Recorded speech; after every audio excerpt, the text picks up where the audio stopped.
All right, everyone, let's get the show started. Welcome to our DevOps office hours. It's August 5th, 2020. My name is Eric Osterman, and I'll be leading the conversation. I'm the founder and CEO of Cloud Posse. We're a DevOps accelerator. That means we help companies own their infrastructure in record time by building it with you and then showing you the ropes. If that sounds interesting, head over to cloudposse.com/quiz to get started. For those of you new to the call, the format is very informal. My goal is to get your questions answered. So feel free to unmute yourself at any time if you want to jump in and participate. If you're tuning in from our podcast or YouTube channel, you can register for these live and interactive sessions by going to cloudposse.com/office hours. We host these calls every week. We'll automatically post a video recording of this call to the Office Hours channel, as well as syndicate it to our podcast, YouTube, and follow up with an email that you can share with your team. So with that said, why don't we go ahead and kick things off? I am super excited to talk about some of the announcements coming out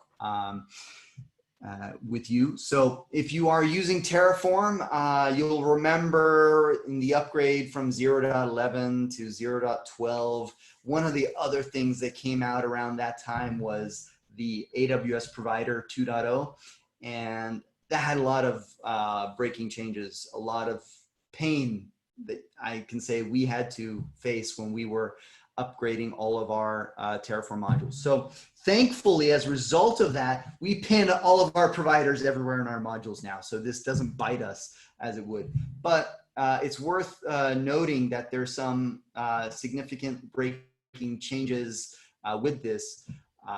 Martine, are you on the call? If so, if you can go ahead and share some of these links in the Office Hours channel.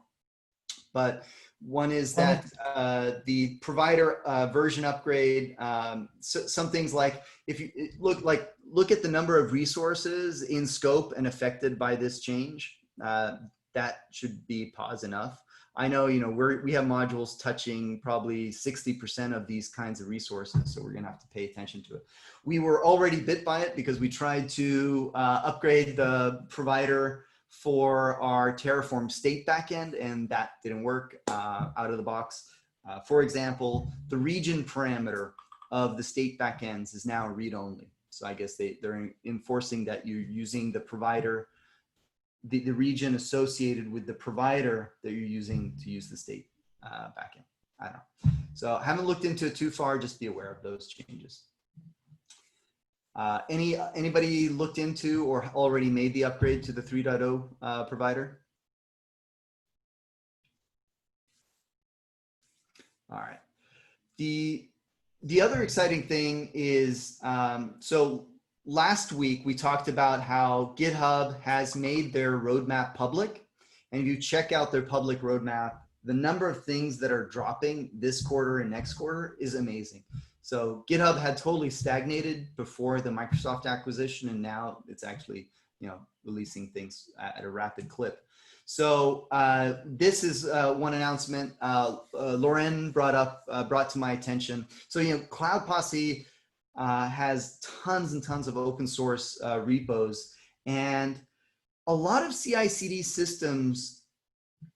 We use a lot of CICD. We use Jenkins, Circle CI, Travis, CodeFresh, now GitHub Actions. And the thing is, they all work really well for closed source repos, especially when you're using a branching model. But when you're using public repos with untrusted forks that are public, the things that we just take for granted don't work anymore. Things like how secrets are passed, or like when you should be able to trigger webhooks and against what code base should that webhook run against. So the updates for GitHub Actions adds, first of all, new settings to make it easier to work with private forks against GitHub Actions. That wasn't possible before, but they've also added some improvements for public repository forks, and it's how secrets are handled. So in the naive approach, you would just run the webhooks against the untrusted pull request, pass them all your secrets and your crown jewels at the same time, and wish the world was a better place and your test would just run. but that's obviously what we can't do. So instead what happens is we have to jump through a lot of hoops to run the pull requester's code, the contributor's code. We need to run that in a trusted branch. And that trusted branch then has access to the secrets. So what they've added is a new event type with additional metadata, and it's called pull request target. And what happens is your GitHub action will run against the master branch of your repository, and we presume or trust that everything in master is safe. And then if you want to do tests against the pull request, then your code needs to go and check out that pull request. And the benefit with this workflow is in the nuances of what you can do. For example, you can ensure that you don't run this unless a certain label has been added to the pull request, or that other commands have been run, like ChatOps commands. So it's just marginally better. The downside with this is that your GitHub statuses will be reflected on the master branch, even though you're testing a pull request. Most of the time you want your statuses on the commit SHA corresponding to the pull request. So I still don't think this is the answer that we've been looking for as open source maintainers from GitHub. What I'd really like to see is the ability to bless a pull request or a SHA and then say, hey, go run the test against that. Has anybody, did anyone else see this announcement, or is anyone else doing GitHub actions with public repos and feeling the same pain that we have?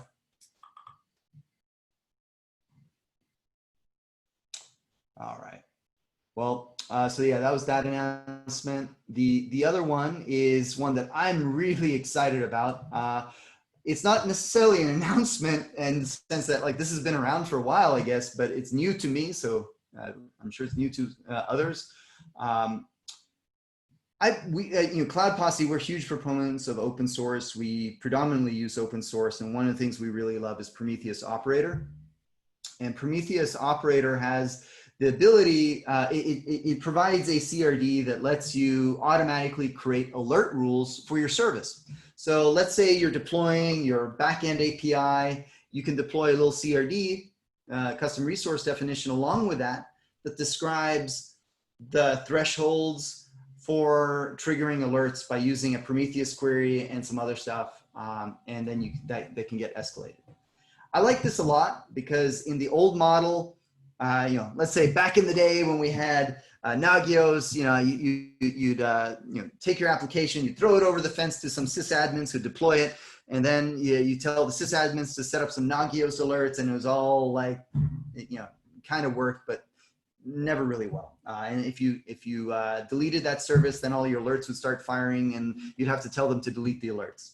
So in the Kubernetes ecosystem, what you want is you want to be able to deploy your service with the monitoring, and when you uninstall your service, that monitoring should automatically be erased as well. So this works really well if we're talking Prometheus, but basically no other monitoring solutions out there had a solution for this.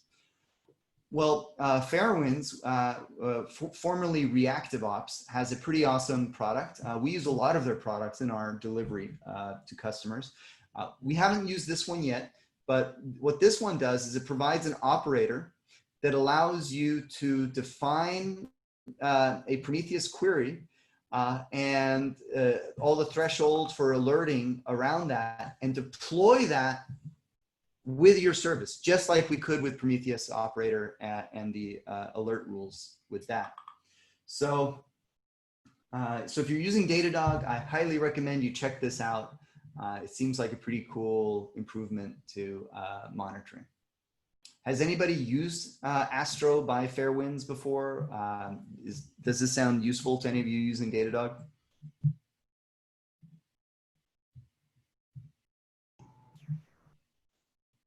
All right. Well, let's move on then. And that's obviously open source, and it's on their GitHub. You just go to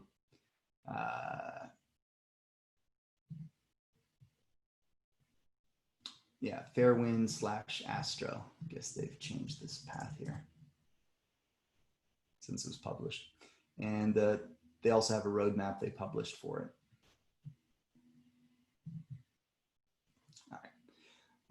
Synthetic monitoring for Kubernetes. So this came up relatively recently. It was a few weeks ago. We had a long call. We talked about one of the things we talked about then was like the Ingress controller or Ingress monitor controller. And this is by Staccator or Staccator.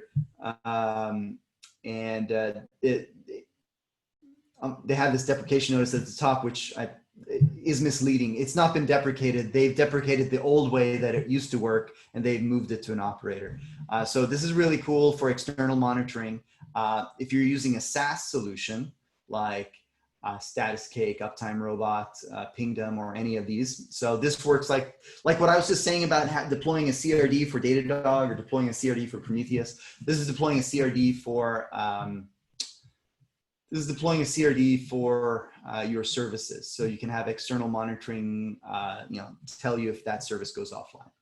Well, this is under a broader category of what's called synthetic monitoring. Synthetic monitoring is, how do you monitor things that, let's take a step back. So this is like proactive monitoring versus reactive monitoring. You have monitoring where you have your services deployed and you alert if that service is failing to download an image, or that service is in a crash loop, or that service is using too much CPU, or that service is using too much memory, etc. Well, what if you need to monitor that this image is pullable even though you're not trying to pull it right now? What if you're trying to monitor that this service is available, even though that service is not receiving any requests because it's only, maybe it's just not a popular service or it's only used occasionally. You still want to be proactively notified that that service is not functioning. This is where you have synthetic monitoring. Synthetic monitoring is where you create logic, business logic on your side that simulates activity, whether it be something really robust where it actually simulates a user interacting with your website, or something very basic which just curls an endpoint. So that's what this operator is for. This was shared to me today by Marcin on our team. I think it's really neat. It's by Comcast and it's called Kuberhealthy. It's designed to work around Kubernetes jobs, and they provide a bunch of canned examples for working with it. So let's see here, where was that?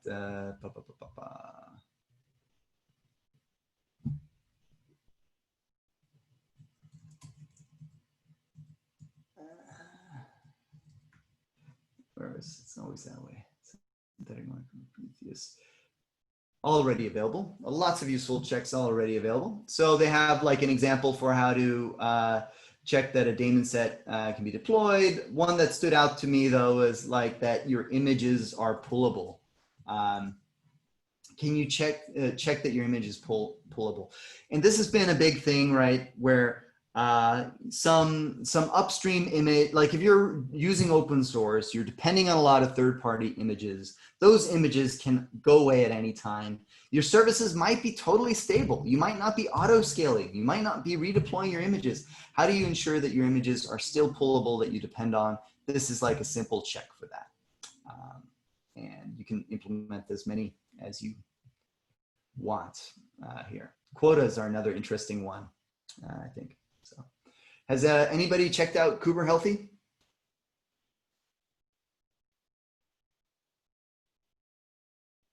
Does this solve any of your problems that you've had or experienced with monitoring? I haven't checked this out, but are you saying this would kind of replace what Ingress Monitor Controller is doing?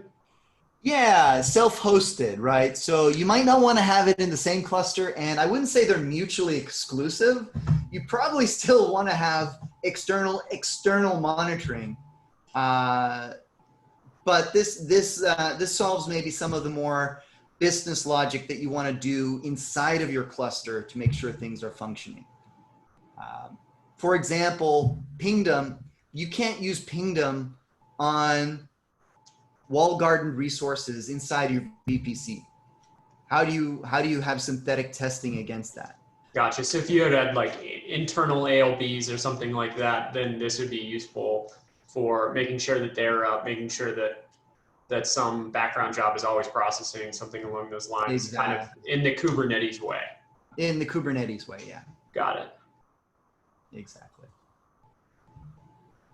And I believe it's also just an operator and has, yeah, it's an operator as well. And you deploy CRDs that they don't show an example of CRD right here. I guess I gotta look at the documentation a little bit more, but yeah, here you can see. Yeah, I haven't used it yet, deployed it, so I don't want to, overrepresent, but check it out.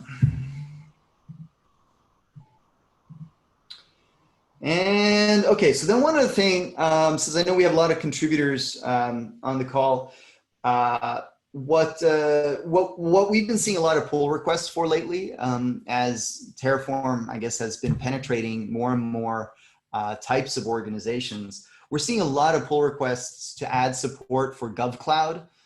We're seeing a lot of pull requests to support China regions.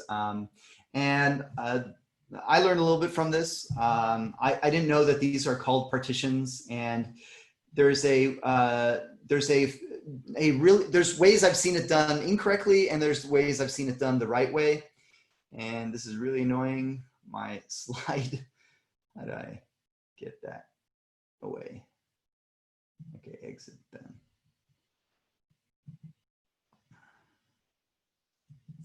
So this is the best way I've seen it implemented, more or less. So to support the other clouds, what you need is to modify the ARN. And in a lot of places, when you're doing IAM, you end up hard coding the first part of this ARN. So we're talking about this. So in a lot of places, you'll have policies that look like this, where ARN AWS is hard coded. Well, that needs to change when you're in GovCloud or China regions and possibly others. And Amazon calls these partitions. So there's a really easy way to get your current partition using the AWS partition resource. So, changing this to a simple format interpolation with the partition is a nice way to solve that, I thought. Just sharing that. All right, any questions on that?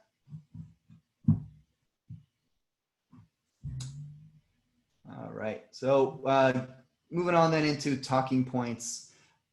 So we got a lot of questions to cover. Some of these are actually holdovers from past sessions that we didn't get to, or I just didn't see it. I think we missed this one twice. Does anyone have any, so actually that was the tips around benchmarking. So yeah, the tips around benchmarking and debugging. So any tips around Kubernetes DNS benchmarking or debugging? Let me open up the exact context here.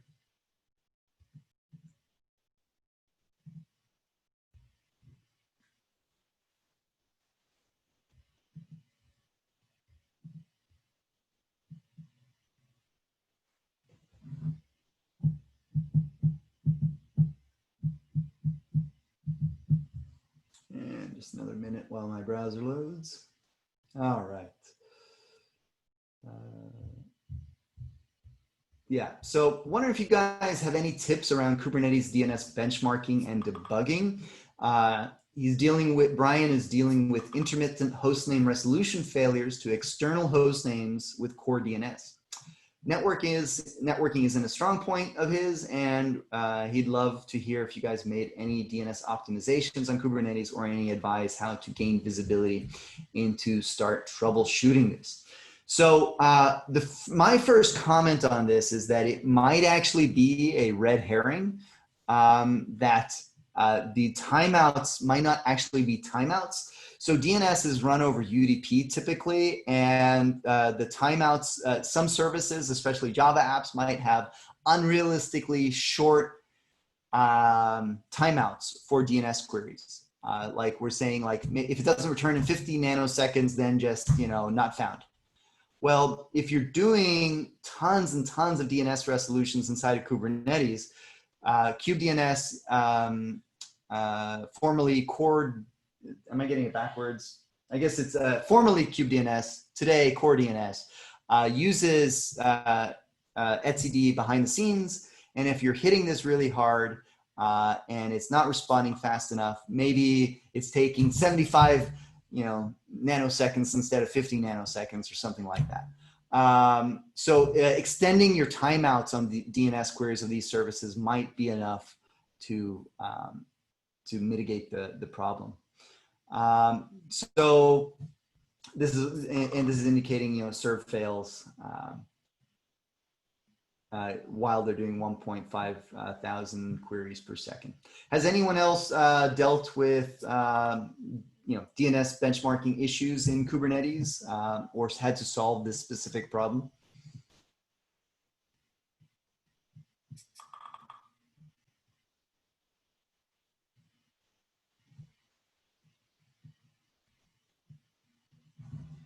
Yeah, so Vlad also recommends a post here on DNS benchmarking optimizations and using a local node DNS cache looks like possibly one of the optimizations, and moving from TCP to UDP, which is, I guess, the opposite of what I said there. I don't know what the exact solution would be here. I think it's going to be a little bit of debugging and iteration to get it right. Well, one thing that comes to my mind is both kubedns and Core DNS are exporting metrics in Prometheus format, so it would be nice to look at them. True. Right. So yeah, those should be totally ingested by your monitoring platform and see that. First, to Marcin's point, first validate that they're not reporting any problems by ingesting the metrics and looking at that. And if they are, well, okay, that's what you're going to look into, which probably would mean scaling your masters. But if that's not the problem, then it's probably just at your application layer or the transport layer. AWS also has a very nasty limit for packets of DNS that can move through a network interface. Oh, interesting. That is very, very shitty, excuse my language, when you're especially scaling or having any DNS spikes. Like you just got 10 nodes and a bunch of pods are doing requests. Bam, you hit that AWS VPC limit and you're not really gonna see that much unless you know it's there. That's a good one. And Vlad, I see you're the same Vlad here. Vlad, would you mind posting that tip in the thread here as well about the packet limit? That's awesome. It's in the blog post, but I'm not repost it. I thought with DNS. Or quote that section, emphasize that. Mm-hmm. Very cool. Thank you. All right, next question then. Does anyone know if Kubernetes liveness probes continue to execute once the pod enters the termination state? And if they do and they fail, will the pod be forcefully terminated or rescheduled? So I can just say what my gut instinct would be is that they don't, but I don't know conclusively the answer to this. So I was wondering if anybody else specifically knows the internal mechanics of how this works in Kubernetes. Oops.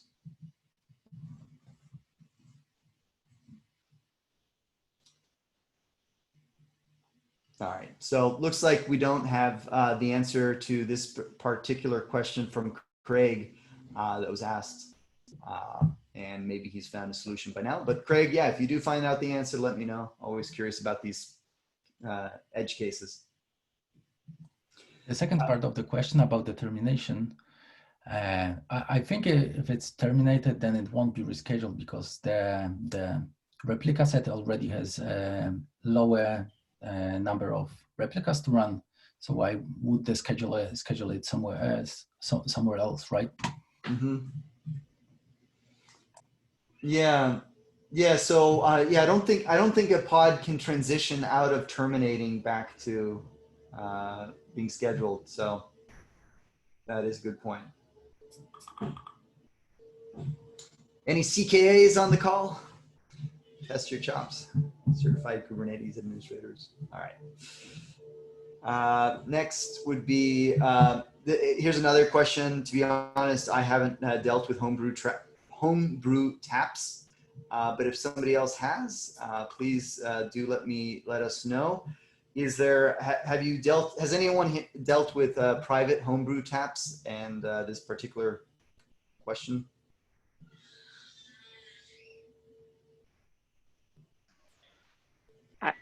One of my teammates did like 10 years ago. I'm just surfacing it into my head.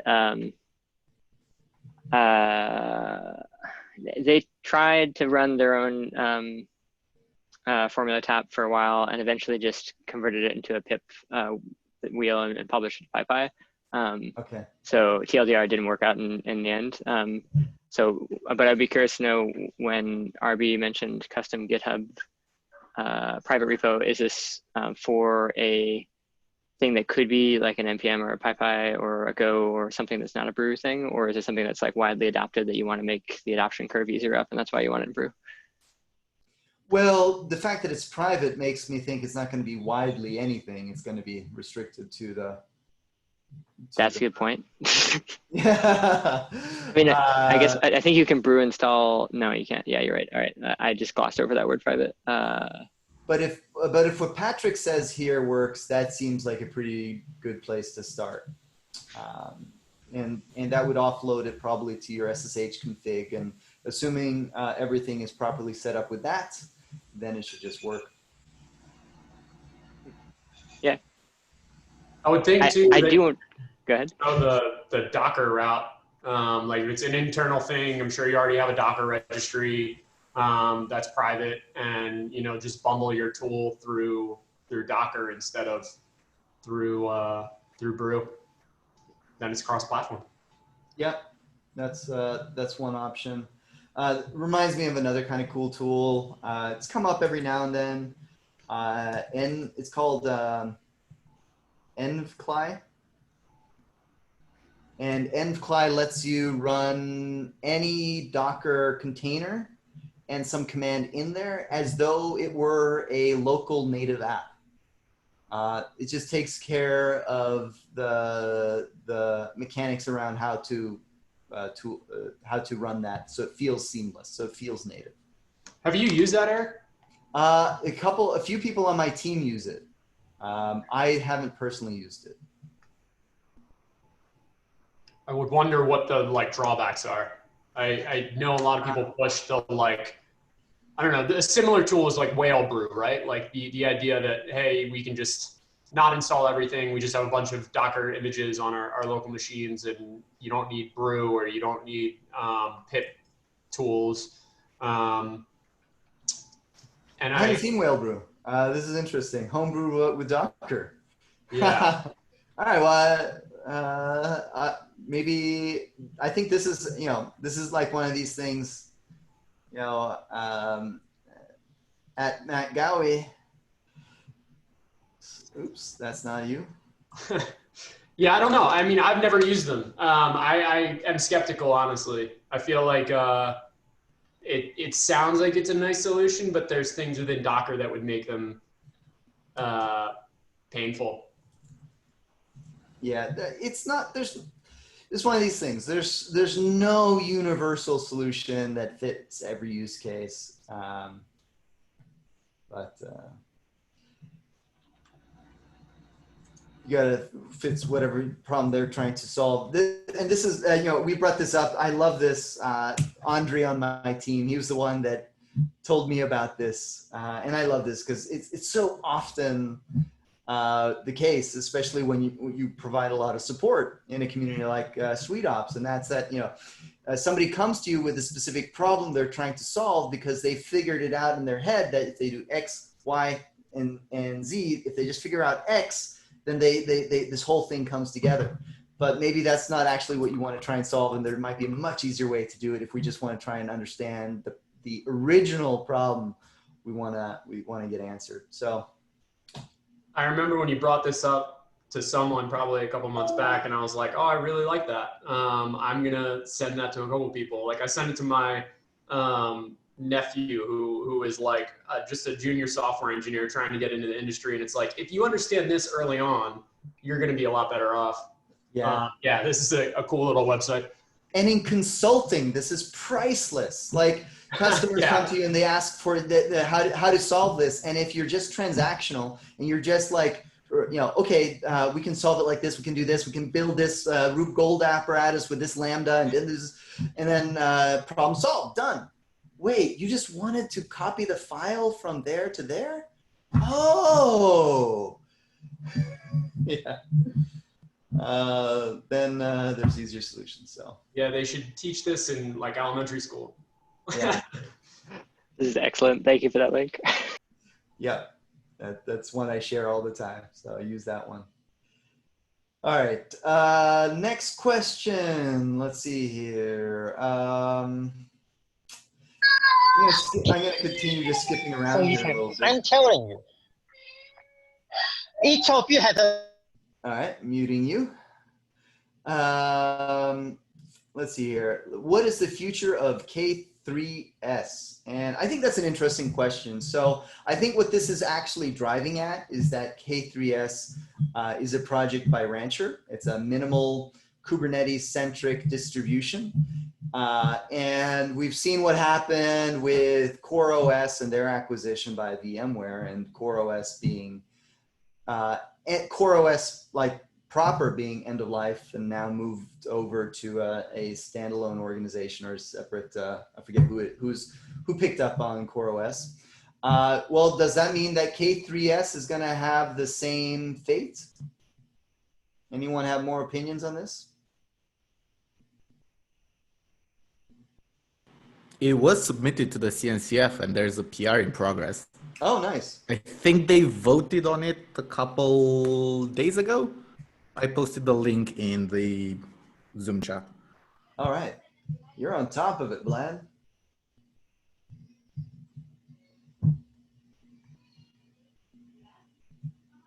Just loading up that the CNCF link here.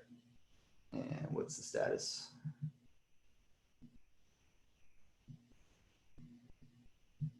Rancher, but yeah, okay, let me find your link that you shared. Oops.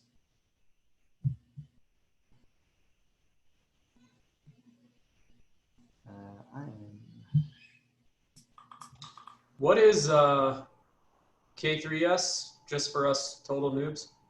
Oh, K3S is a distribution for like a minimal distribution for running Kubernetes on the host OS. Okay, so something that would be more like on-premise, not like if you were in the cloud, or is it minimal in the sense that it's just like pared down from like a standard Kubernetes installation? Everyone I know running K3S is running it on a Raspberry Pi. Okay. It's also doing some interesting stuff, like they replaced etcd, and instead of etcd, you can use whatever relational database, MySQL, Postgre, whatever, because it's simpler if you don't really need that much scale. It's definitely doing some interesting things. I haven't seen it used in production yet. So but I'm keeping my eye on it. Yeah, so actually, and this has been a source. I saw Andrew Roth, actually. I know you've been using it, right, with your Pis? Andrew? I don't think he's on today. Oh, I thought he just, I thought that, sorry, I thought he was the one who just said that. So I wasn't looking at the actual speaker list here, but oh, he was on actually when we first started the call, but I guess he dropped. Anyway, so K3S originally just started as a totally stripped down version of Kubernetes, like you said, Vlad, where you could also replace etcd with a simpler backend for that, like MySQL or something. But then it also morphed and grew into also like a Linux distribution that was minimal that you could run Kubernetes. And I guess that distribution also runs K3S, then the stripped down version. So I'll confess, I was under the impression it also supported not just K3. I thought the OS version of it supported just supported also the regular Kubernetes, but I am mistaken, I think.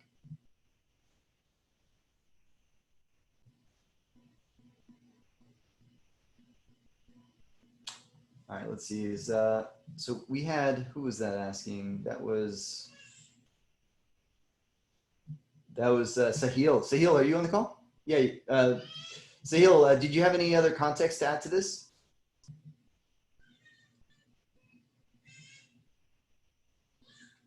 And you're muted, by the way, in case you're talking. All right. All right. So then one last question. Let's help somebody choose between PagerDuty and OpsGenie here. So this was a question posed last week. They might not be on the call today, but we'll update them. If it wasn't me that posted that, that's exactly what I'm doing right now. Oh, okay, awesome. It's this sprint's deliverable, so have at it.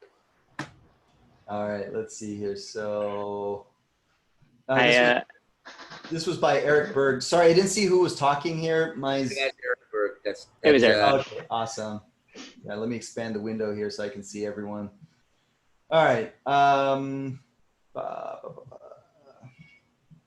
Yeah, so let me repeat the question here. So we're at the point where we need to set something up like PagerDuty. I've heard OpsGenie mentioned here on SuiteOps on office hours, and we are an Atlassian cloud shop, but I've used PagerDuty in the past. We're a small shop at this point with less than 20 DevOps, and we'll start with developers and ops people, not DevOps, and we'll start with just one or two to start, rotations to start. So if, that's the question here. So I'm happy to represent the OpsGenie camp. Do we have any representatives for the PagerDuty camp? I'm a user of PagerDuty for 3 companies and now a user of OpsGenie. Nice. And frequent wisher of PagerDuty features in the OpsGenie world. Although granted, those PagerDuty features come with more prices. So if that's useful, I don't know how to say it concisely, but I can offer thoughts on that. That's pretty concise, actually. So I'd say PagerDuty is kind of like the Rolls Royce of on-call and has the most bells and whistles, but it has enterprise pricing to boot for it. And what happens is once you can compare the enterprise pricing between OpsGenie and PagerDuty, and then there's quite a lot of convergence on features, but PagerDuty is, I think, about $10 more per user.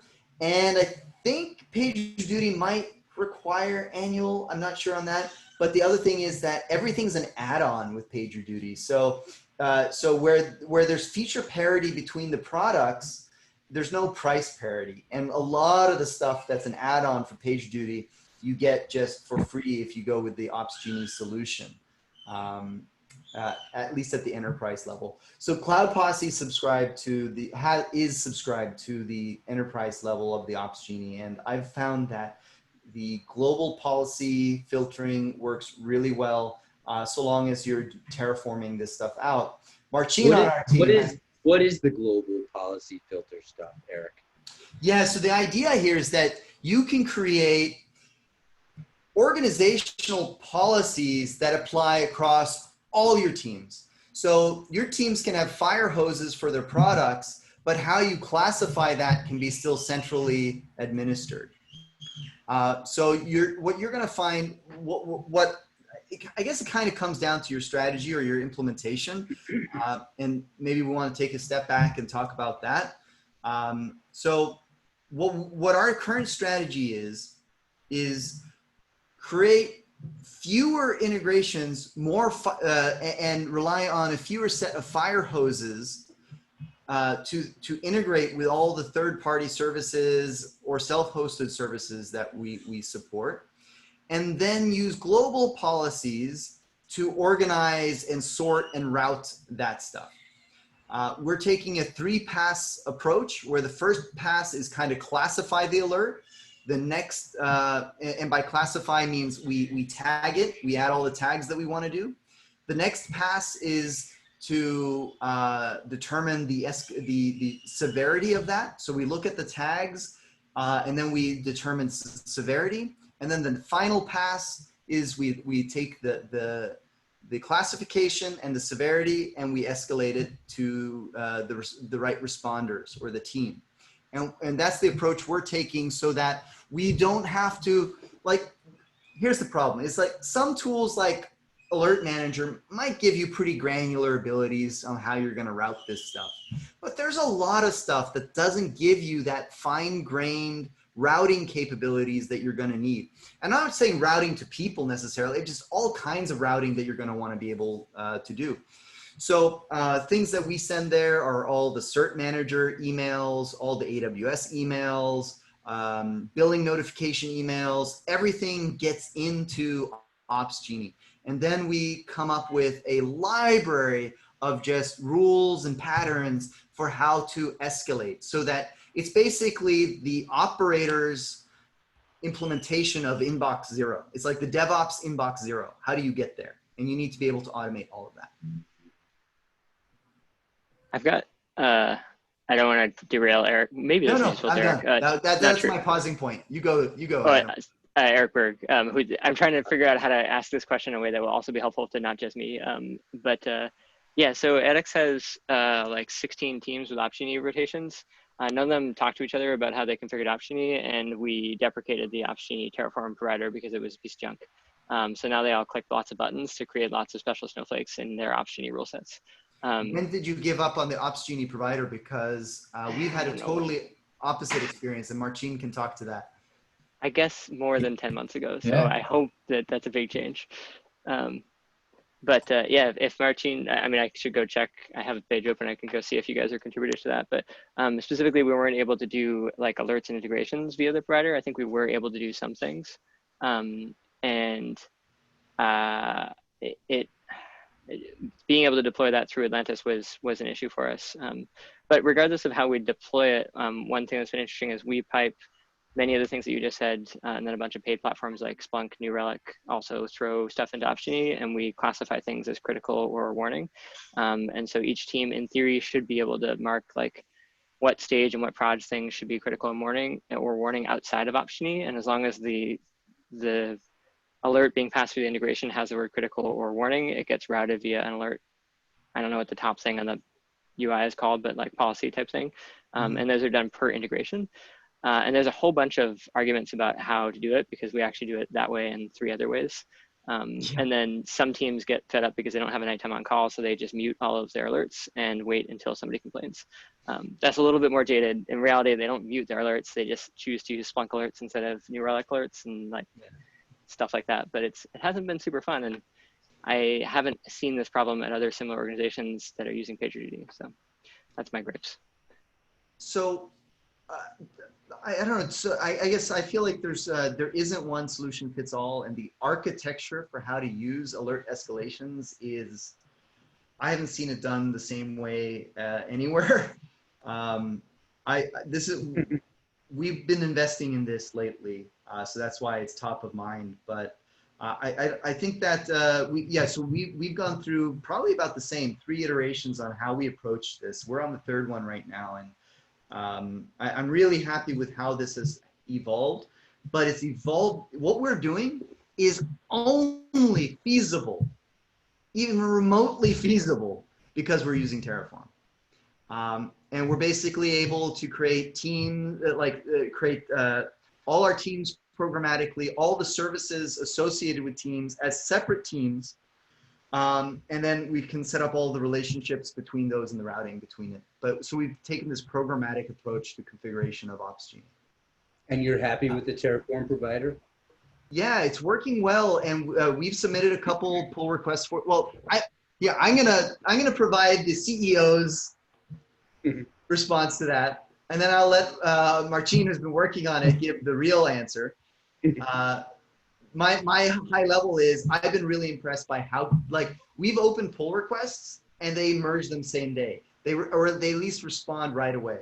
They're pretty frequent on cutting new releases, and it seems like they've taken an active investment in this provider. Look, you got to start somewhere. There are going to be bugs. There are use cases they didn't anticipate. We still have one thing blocking us, which is the provider seg faults when we try to set tags.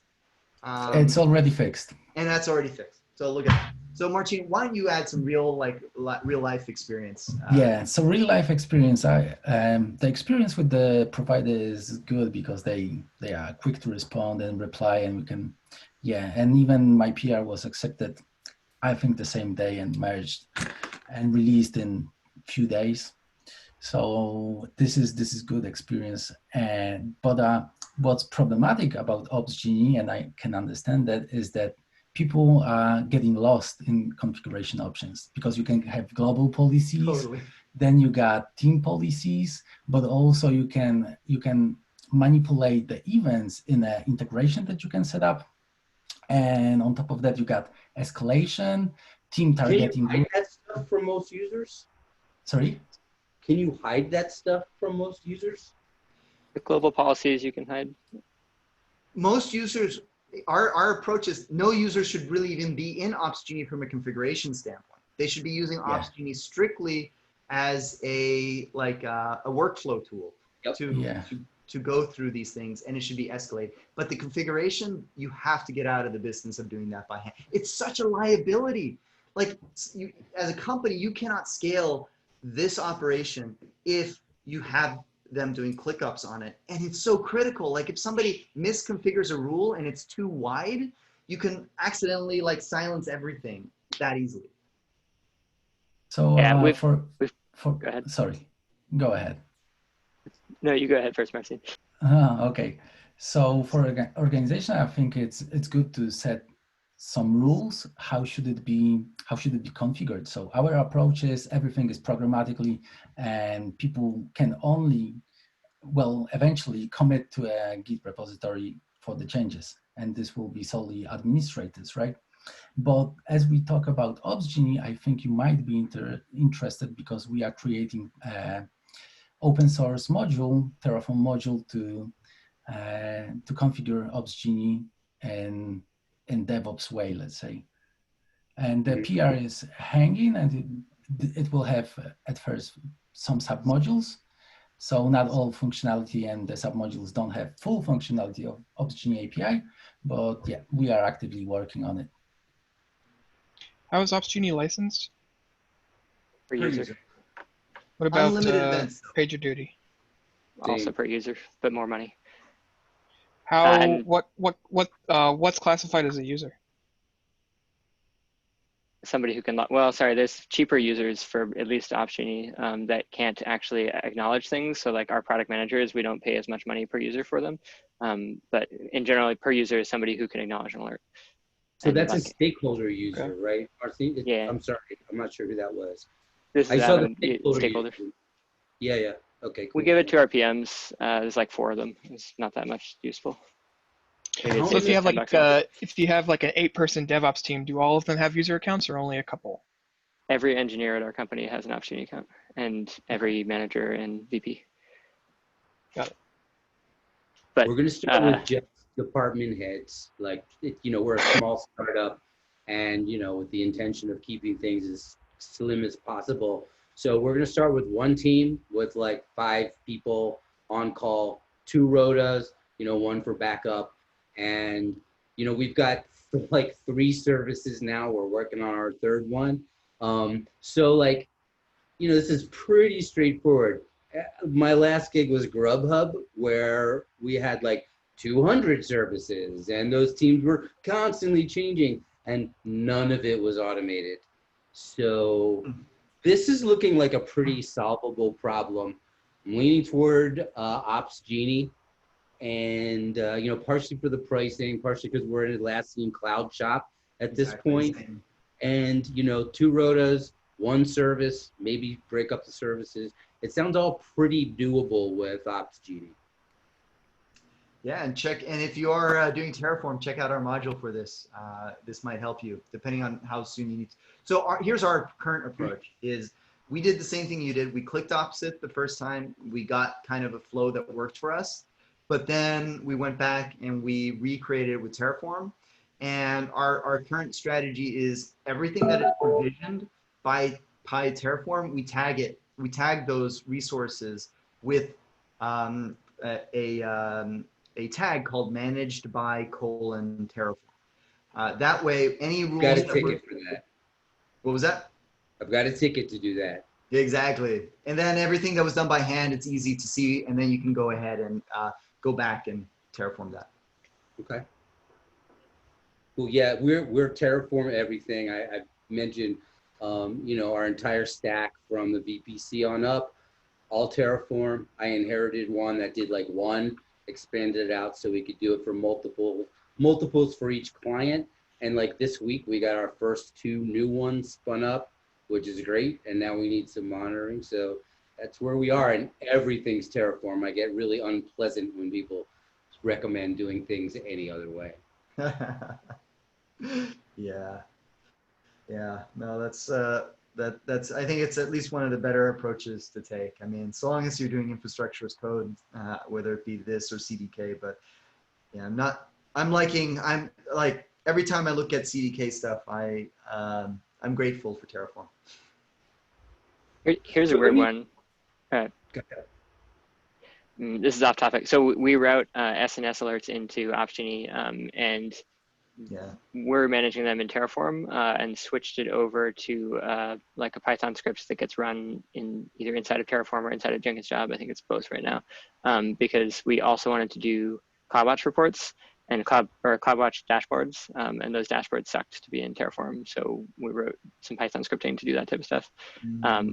We keep going back and forth. Like if it was only the DevOps team at edX, we're like a, I guess, 9-person team, then we'd be fine putting everything in Terraform. But we really, really want all of our other teams, which is like 150 to 200 engineers, to start doing all of this. And half of those teams have embedded site reliability engineers that are rapidly ramping up on like what is Terraform, et cetera.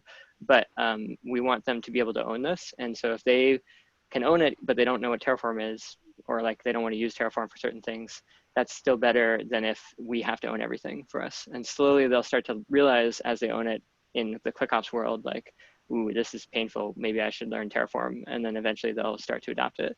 But like we obviously want to expedite that as much as possible. And you know, there's only so much trust plus verify. That's an interesting problem to solve and how to do it. I've seen it discussed. I mean, it's an organizational problem as much as it's a technological problem. Right. And do you guys do chargebacks or anything like that? Are you too small? No. Okay. No, my manager owns the entire AWS bill. Yeah. No, because I was going to say it's one of these. That's one nice thing where if you know, you guys can, you know, like if you can go with this one route, the chargeback will be lower than if you go this other route, and that gives the business units a financial incentive one way or another. We've got if you have an ESRE, we'll grant that ESRE a bunch of permissions, and if you don't, then you have to wait for us to have time in our sprint to be able to do the work model, which is kind of like that. Yeah. ESRE is the Google embedded SRE type thing. Oh, okay. Maybe a slant on. Sorry, are you done? I'm done. And I wanted to ask or throw out another concept related to this. We're also a Datadog shop. And in the past, I have worked with, you know, in our organization, we sort of put everything into Datadog, and then Datadog fed PagerDuty. You know, we have a lot of third parties, and I'm wondering if anybody has any comments on, you know, directly integrating to Datadog only and then letting that stuff flow through. So you said, one of you guys, I think, said something about limiting the number of integrations into Opsgenie. So I'm just wondering about, like, you know, what some best practices, what you guys have had experience with in terms of where to insert those those third party, that information one or more times. yeah.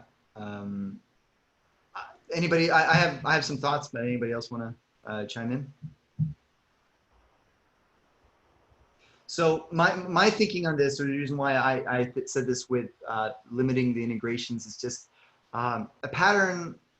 I say that we used to do, even like, especially because we started on PagerDuty, but we never really became very mature on our adoption on that. But what we would do is and I'd say one of the reasons why we didn't fully adopt it is because what we were doing was always, we created one integration token per service that we deployed, and then that had to correspond to some service on PagerDuty, and then that was just so tedious, and you have 1,000 different integration tokens everywhere.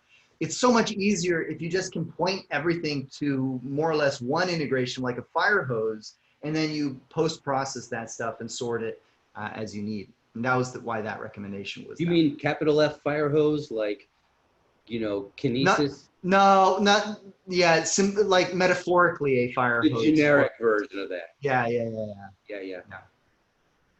So what is your fire hose?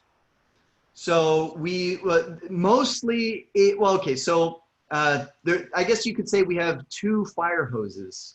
We have an SNS fire hose, and then we have a email fire hose.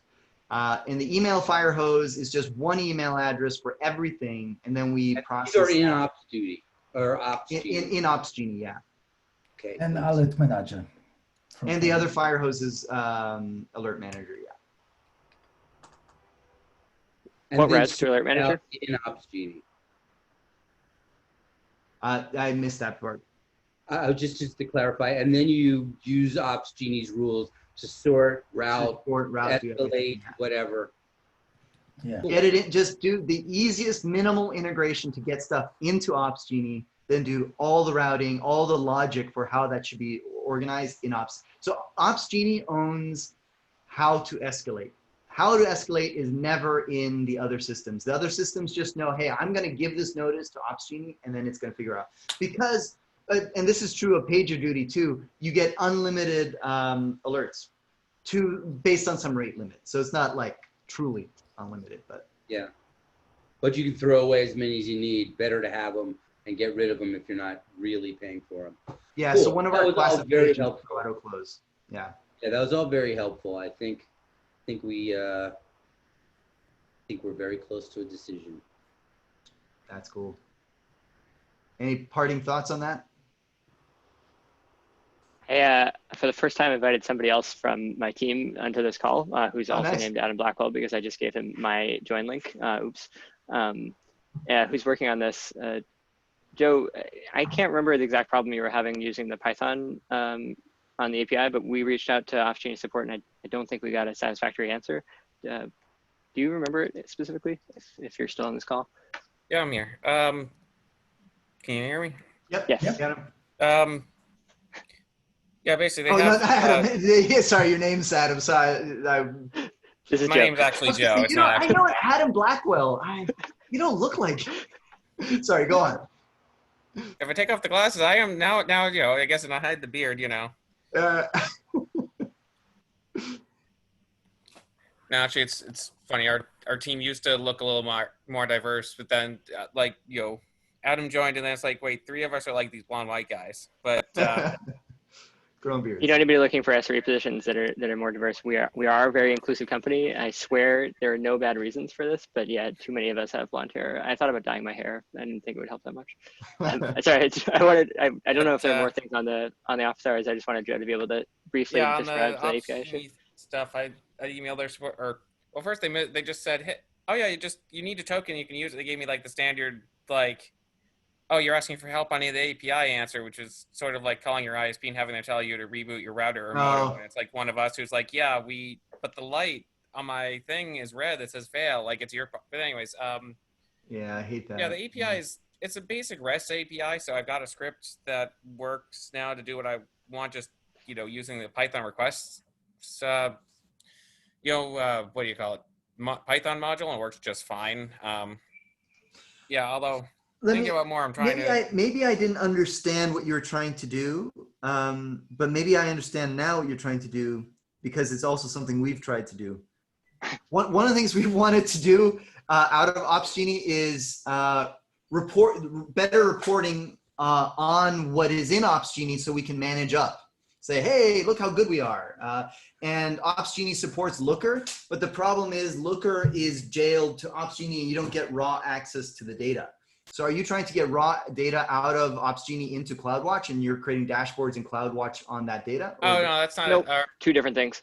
No, Okay, what we're trying to never do, mind. we're just trying to make it so that when, ESREs, when developers want to set up and integrate, set up a new application, to use Terraform to set up to create the integration and link it to an SNS create an SNS topic and link them. But then we also need some routing actions, and you can manage it all in Terraform, but the rules all have to be managed all in one place.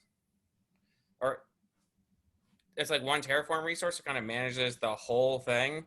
So if anyone wants to modify stuff by making rules in the web UI, then it'll conflict with Terraform. Although I was actually just looking into, I've written this script and now I want to try to figure out if I can get Terraform to run it, which you can do. It has an exec provisioner, I think that would work. But Okay. I'm also thinking I might have wasted my time writing this script. I might be able to get Terraform to just create the thing and then use the lifecycle setting to just ignore any changes. So it only basically. Oh, so you want to use Terraform to bootstrap the configurations there, but not the ongoing lifecycle management. I mean, we want a no clobber mode. I prefer to just do it all in Terraform because that's how I like to operate. But we know people aren't going to do that, and if you don't already know. So maybe Eric, maybe I will tell our second approach of OpsGenie. So our second approach was about Terraform Cloud, and there was YAML configuration of OpsGenie, and every module was configured in YAML. So you don't need any Terraform knowledge to declare what should be in OpsGenie. And from there, we went to a route where it should be normal module, but maybe this is what you are looking for. Eric, it's in the organization. You can go to, I guess, Catex, and there you will have YAML configuration. Yeah, so I always hear YUM, like the package manager, as opposed to YAML. So this is what he's talking about, is that you can, and this is the direction we're moving towards more and more with what we're doing, is we define a schema for what we want in our own format in YAML, and then we operate on that in Terraform. So this is like our DSL for how to do OpsGenie then. So here's policy to prioritize the prod environment error alerts. So expected value is so if we match this regex and tags and tags as severity error, then reprioritize it as a P2. Is the parser for this open source? So we will probably be open sourcing a lot of this stuff incrementally, but this is not yet open source because the problem is what we have here. So the reason why I say it is that we built it and we accidentally walked ourselves into a corner with how we did it in Terraform Cloud. So what we built only works in Terraform Cloud based on how we provision it. But we're working on undoing that. And the first step was to open source this OpsGenie module I shared in the office hours channel. And that is one step to doing this. But that module doesn't use YAML. Then we create a higher level root module that reads the YAML and provisions everything with the Terraform modules. Yeah, I'll let on to a secret, which is that I partially invited Joe to see if I could persuade him that using a Terraform module provider was the right way to do things, and was really happy to hear him say that he wasn't sure if the script was the end solution. But I do think the script is a great intermediary solution that's better than what we had beforehand. So yeah, right. I'll probably I spent like a week writing the thing. It's not very good, but I took a week writing. I'll feel bad. I wasted a week, but it's on cost fallacy and all that. Yeah, you learn something from everyone, even if it's that you learn that this is why I'm not judging this situation. I will say that there have been many times where we say, let's just do this in a script, or let's just do this in some other way, and we implement it.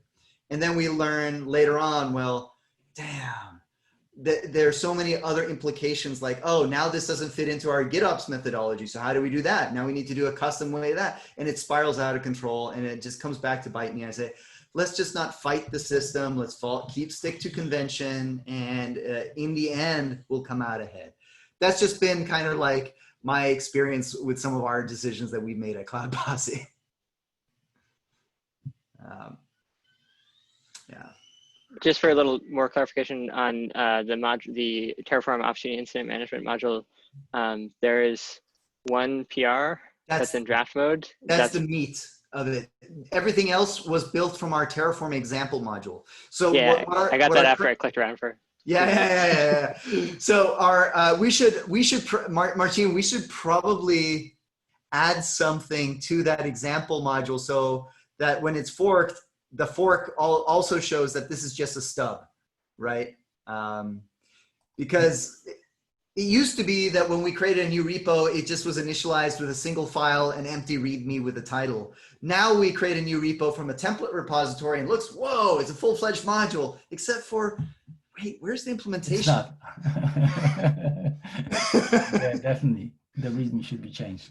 Yeah, so we should, that's good feedback though, Adam. Yeah, thanks, man. Kudos to you for having a README though, even if it's, you know. Yeah.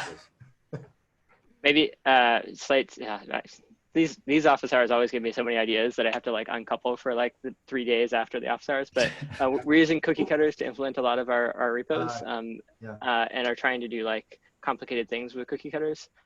Is your template different than cookie cutters? I haven't looked at it, so I'm asking a question. Well, so I think if you're using cookie cutter, here's another thing. Like I was just saying, like if I had to redo this stuff, what would I do differently? So we implemented our own cookie cutter in Make. And we did a lot of stuff with Gauntlet and a lot of this stuff. And we relied entirely on native things. And if I were to redo this stuff, I would, we'd probably still use Make, but I'd move all of that logic into a container. I wouldn't have scripted all this stuff using advanced, like, you know, masterclass Make stuff. I would have used cookie cutter, but I would have had that also in that same container. And so our whole MO, modus operandi here is that defer thought leadership. So cookie cutter owns the thought leadership for how to templatize projects. I don't want to own that. We should have just used that. But I don't want the users having to install Python in the kitchen sink. And that's why using Docker as a pattern for that would win. So use Make to call simple containers that use offload thought leadership to the best third-party open source software. We're wrapping Make directly around cookie cutter, but we still require you to do it, like run a Python virtual env because we're usually doing it in Python, even when we're using cookie cutters for customized logic too. And that's the part, like, okay, your company might be a Python shop, awesome, it's not a problem. But for us doing open source, it's like, I don't want people to have to know how to be a Python developer or how to be a Go developer, how to be all these things. So that's like, so like one of our new things is like, if we look at the EKS cluster module, like tests have been a problem for us. Like users who are not Go developers don't have Go set up, and you know, just running tests is an obstacle. That's why now our latest tests will just have run, you know, you can just run make Docker test and it runs the entire test suite in a Docker container. In this case, it's going to be our Cloud Posse test harness container. And that simplifies so that anyone can run Terra test now. You don't have to be a master at this. When did we do that, Eric? When did y'all do that? I did that so one of the things, a lot of our tests have stopped or have problems when they when they haven't sufficiently pinned their Go dependencies, and some of the Go dependencies now have been updated and don't work with like Go 1.11. So we've been converting everything to use Go modules, and as part of the migration to Go modules, I'm updating everything to use this very simple make file now and Go modules. That's sweet. When I first jumped into contributing to Cloud Posse, I wrote some tests, and getting all of that stuff set up with it being my first Go project was a huge pain. So that's cool. Yeah, so I want to now rubber stamp this everywhere, but I don't have a cookie cutter for it. That's what so so this was all a roundabout way, and we've gone way over time here. But so what I would do differently now is if we were starting from scratch, like before the build harness, is I would have an example module like this. It would have the cookie cutter configuration in there. So when I start a new module, I'd start a new module from our example module. The example module has the cookie cutter configuration. I just change a few parameters and I run a container that reruns cookie cutter, and voila, I have a really awesome base module.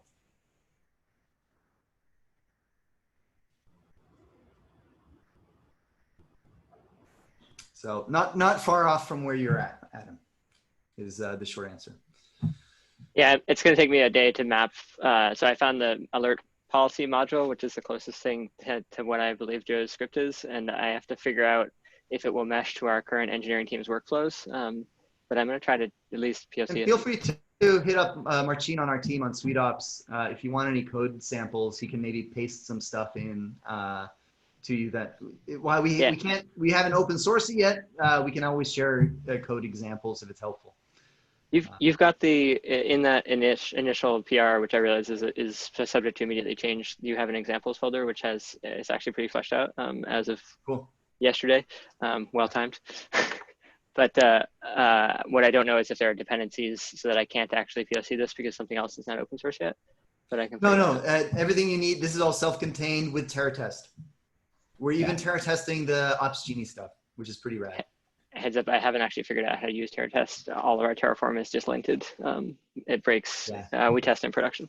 Oops. Yeah, TerraTest is not nice. I don't like it, but yeah, it does the job. I personally really dig it after having done it a bunch, but I don't know. There's basically two options. There's Test Kitchen for Terraform and TerraTest. I just don't like, I loved Ruby syntactically, and a lot of people hate that even, but I don't love getting everything to run in it. So I love TerraTest for that perspective. Yeah, it's the best of all evils. And the more like software and Python devs that we start to indoctrinate into like Terraform, the more grumpy they are with where like our company literally has you sign a thing that says you'll write tests when you join the company. And then our team is like exempt from this policy because we're the people enforcing that you write tests, and it's depressing. So we're improving. So don't get me wrong. I love tests and. Oh, I know you love tests. Yeah. But I just don't like TerraTest. Yeah, it's for example, how will you do comparison of dictionaries with regex inside? This is impossible with simple Go because you have backticks to use regex. And if you have square brackets, then you need to escape them. But then it's not dictionary, which you will paste. It's just something else. And then if you want to put it in JSON, then you need to create a structure for JSON. So you need to define everything which you have in dictionary. This is not something that I'm used to. And this is something that will greatly possibly, but you can also do things where like I think a lot of that stuff should be fixtures, and then you just load the fixtures as a JSON file or something like that if you needed it. That's, I don't know, there's case by case situations, but you're right, it is a little bit more tedious for sure expressing this stuff in Go. For sure. Maybe there is a TerraTest for Python. Maybe someone knows. Oh, I think there's PyTest stuff for Terraform. I think one can do that. You could try that. Say that again, Adam. The last time I looked comprehensively at how we could implement testing, I was looking more workflows than engineering stuff because any test is better than no tests. So like some of those complaints I wasn't getting into, but it was not widely adopted. And so like TerraTest, what you're doing seems to be the status quo elsewhere. Yeah, and so TerraTest is also like, I've seen some threads like they say like the product is not aptly named anymore. It should just be called InfraTest or something because it tests more, you can do more testing than just Terraform. It has helpers for Terraform, but it can really test anything as a general framework. I will say we also have our test harness at Cloud Posse, github.com/Cloud Posse, and we use bats for some kinds of tests as well. This is nice because it kind of runs the tests the way a human would do it, right? Run this command and expect this output. Run a Terraform init, run a Terraform lint, Terraform format -write false, and so that's another option. If I wanted. Go ahead. Shell spec has worked well for me with the same kind of thing. But shell spec with Terraform? With anything, it's the same kind of thing where you can just say run this command and then expect this result. Oh, okay. I have not. I think I looked at that for just, or I'm confusing it with something I use for Bash. Somebody was going to ask something. I had started to say I googled like Cloud Posse Terra test blog to see if I could find something. It didn't find something. Your SEO is usually really good, but no, we haven't written any posts on how to use it or do it. But we have 150 examples or something. Examples in Test Harness, or yeah, almost every one of our Terraform modules has Terra test. Has a test, and it's in each module. Yeah. I'm looking for it less about open source projects, but more about like adding. So as we have over 100 developers committing Terraform code, but there are no guardrails, so they repetitively hit foot guns and shoot themselves in the foot. And Terra test could be a great guardrail if we had some instrumentation in place that would block Atlantis applies with Terra test. Like, hey, your test failed. Don't apply this thing. You'll regret it. But like, I put a week into it Atlantis is before. not the right tool anymore. Atlantis was, yeah. I love Atlantis. It was revolutionary when it came out, but it doesn't fit well within a modern CI/CD workflow where you want to have triggers, I feel like. And Atlantis is strictly like operator-driven continuous delivery. It's not continuous integration. Right. We have GitHub Actions running TFLint, but we tested GitHub Actions running TFLint. I don't think we're running it everywhere. No. And then all of our other stuff has GitHub Actions or Travis running integration tests. Sometimes they call out to our self-hosted Jenkins boxes, but we have like 6 CICD tools. So getting it all to work is tough. I really like Atlantis, and I haven't been able to replicate it without paying HashiCorp a bunch of money. Granted, they deserve our money. They have given us a lot of benefit, but I don't. I'm kind of like, go on, Adam. Andrew, rather. What about something like pre-commit? We run TFLint, TFSec, all that TF format with pre-commit. Yeah, I might have a backlog ticket for that. You could do whatever you want. I would be curious to know how you're using TFSec, like which policies you're using. We'd have to tailor them a little bit because some of our stuff might break the default TFSec policy, but yeah, that would be great to set up pre-commit hooks. I just run it completely unconfigured, so I guess it'll report on everything. I think it finds findings for us that I disagree with, but maybe that's because we're insecure. I don't know. I don't know. I mean, if it finds a finding that I still want to do, like, so it'll have a finding for like if you do a public IP on an EC2 instance, but sometimes you need that, and you can there's a comment line that you can put above the line that it finds that. So you have to comment everything. Yeah, I don't know if we'll see. I mean, we have the same problem with Python linting. There's a TF test RC or whatever that you can configure, but I haven't done that. Has anybody looked at SemGrep? SemGraph? SemGrep, no. It's outside of the DevOps stuff. I just put a link in the Zoom chat thing to a issue inside of SemGrep. So people are using OPA rules on top of the plan output. So if you do Terraform plan -o JSON, you can get JSON, and then you can run AST parsing on that. So if you want to check for a public IP address in a place that you don't want it to be, then you can check the Terraform plan output. There's a tool that I linked it here, Regula. There we go. Ooh, it's in I commented on that issue that I just linked to apparently. But SemGrep doesn't support the HDL language because it's using some tree parser, tree sitter, and nobody's written an HDL language, a tree sitter language parser for Terraform. I like SemGrep because their rules are really fast to run, and their auto fixes are pretty good. So if you want to create an auto fix that basically says, hey, pre-commit hook, you did something wrong, but I fixed it for you, like black for Python, for example, then you could almost do it. But nobody's written a parser for HDL yet, so you can't do the auto fixes. You can just do the detection on the JSON output. There was a lot of maybe that didn't go over somebody's head, but DoorDash had an awesome demo at Hashi Days Online or something like that. I've linked it in the office hours where they were using exactly Conftest to do automatic reviews for Terraform PRs that were then applied by Atlantis. I want that talk. I found It's in office hours on Slack. Also, Eric, to circle back a bit, could you expand on your comments about Atlantis and it not doing CI, but doing CD? Yeah.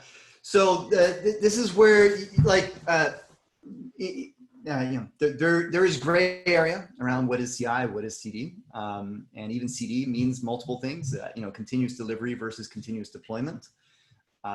So for me, the CI part is where you're focused more on testing that the thing does what you say it does in some disposable, ephemeral environment or setting.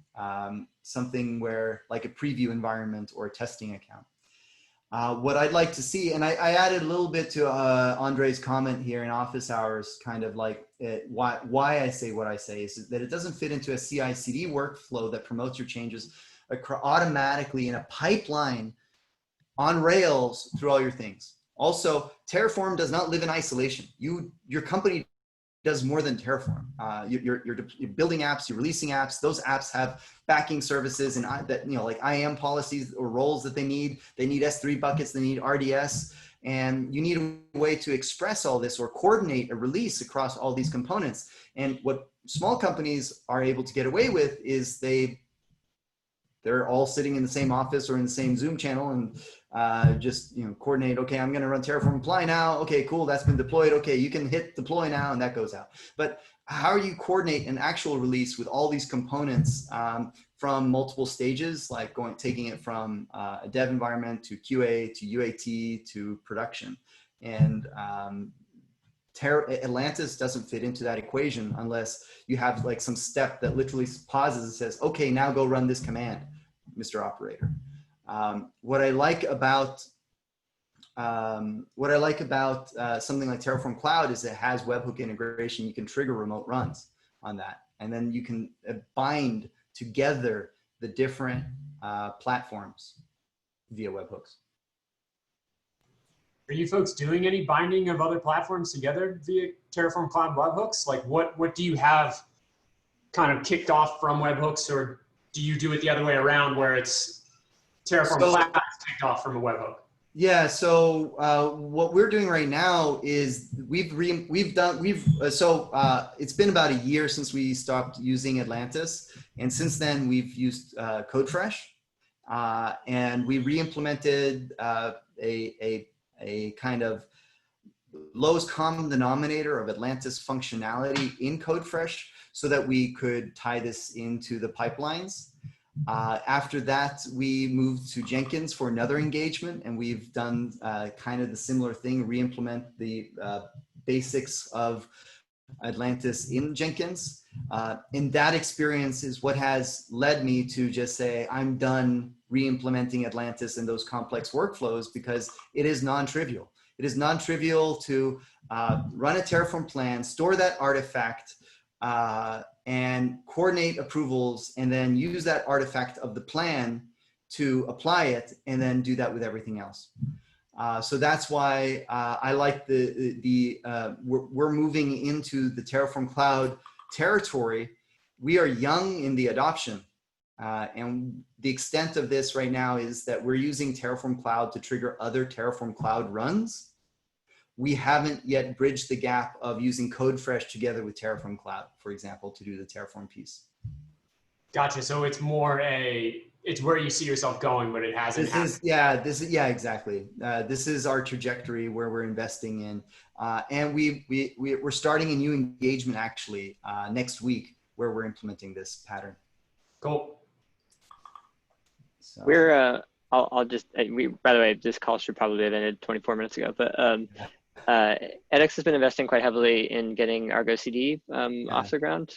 We haven't said that publicly, so maybe I shouldn't have said that here because it's recorded, but you can figure it out from our PRs and places. the places that we want to be able to do it is make it so that there are like some shared resources in Terraform, and maybe there's a cookie cutter that you can template in your custom SNS policies. But if you're a development team and you want to deploy a new Django service or a new other service, then you should be able to just run a couple cookie cutters, and then after you do the initial release of that new service in Terraform, most of your changes are all going to be customized in the EKS clusters, so that Argo CD is just continuously releasing whatever is in a customized repo. None of that's public, so you can't really check out what we're doing, but that's where we're investing in. I haven't really felt the negatives that you just mentioned. Like, I don't need Terraform to call out to Argo CD to do stuff. They're just independent. No, it's not that way. No. It's that Argo CD needs to, how does Argo CD trigger your Atlantis? I guess Argo CD can do chat ops with Atlantis. That just seems like horrible, you know. It doesn't. We're using like external DNS provider to deploy the DNS so that when you annotate your deployments, the DNS gets put in. So we're pulling stuff out of Terraform and into, what are they called? The custom resource definition thingies. So that you don't need to do as much in Terraform for those new services. But we still have like RDS clusters in Terraform, but you don't need to like do that much with RDS clusters. So I haven't felt the pain of needing to tell Argo CD to go tell Terraform to update the RDS cluster. So this is the problem we've solved with CodeFresh that we couldn't solve using the Atlantis workflow. So take a microservice. It's like some backend API. That backend API needs an RDS instance or needs a S3 bucket or an IAM role for URSA, IAM assumed roles. We could centralize all that over here in this one repo, or we could have just a subfolder of that microservice be /Terraform or something, or /infrastructure. And that describes the resources it needs. But we need that to happen before it deploys the service. So what a pipeline looks like is build the image, run some tests that passes, provision the Terraform directory in the test account that succeeds, then deploy the application. How do you create a pipeline like that where Atlantis is one of those? You don't. So but do you need to? So you're saying if you need a new RDS database, then you have to do it in Terraform. And so you want to call out to that new RDS database to get created. Well, there's two things. So for preview environments, we deploy containers. So we deploy the container equivalent of that stack inside of a namespace. Yep. But we want to capture all the requirements for a service in that service's repository. This goes back to monitoring. Like, that's why I like this Astro product for defining the monitoring rules. That's why I like this Ingress operator for defining external monitoring. What I want, and that's why, so here's the other thing related to this. Terraform, HashiCorp has an official alpha, beta, whatever, operator for Terraform. So that you can now have an operator that defines your Terraform code to run. But how does that work? Webhooks. It calls out to Terraform Cloud, and Terraform Cloud handles that ugly piece of how do you manage the workflow for Terraform and approval steps, but it can work with all your other delivery pipelines. Yeah, I would like that if they open source it. It's not open sourced. It's open sourced, I think. Well, I have to run it in, sorry, if I don't want to run our, yeah, maybe this is change bias. Like, I don't like change. Right now we're running Atlantis inside of our Kubernetes cluster, and it's safe and sound inside of our VPC and very protected. Well, you can run Terraform Enterprise and it works with that. So and that's what I meant by open sourcing is I don't know if maybe it's worth it.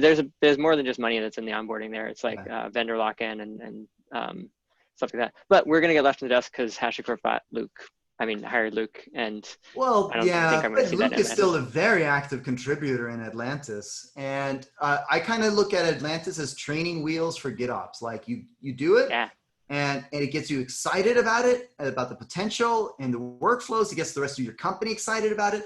There were no vendor agreements you had to sign. The legalities, the security of it are better understood. You deploy in your environment, but you graduate from that, like ECS. ECS works really well for a lot of people, but then you suddenly start wanting to do the things that operators do. And doing operators on ECS, there's no concept of that. And that's the thing with like Atlantis. Atlantis is like ECS, like Kubernetes is to Terraform Cloud. This Astro thing that you mentioned is Fairwinds, and I have never seen it. And I love Fairwinds. Oh, it's January 2020. I haven't looked at it. I want Astro for New Relic because we don't pay Datadog, we pay New Relic. It looks amazing. Yeah.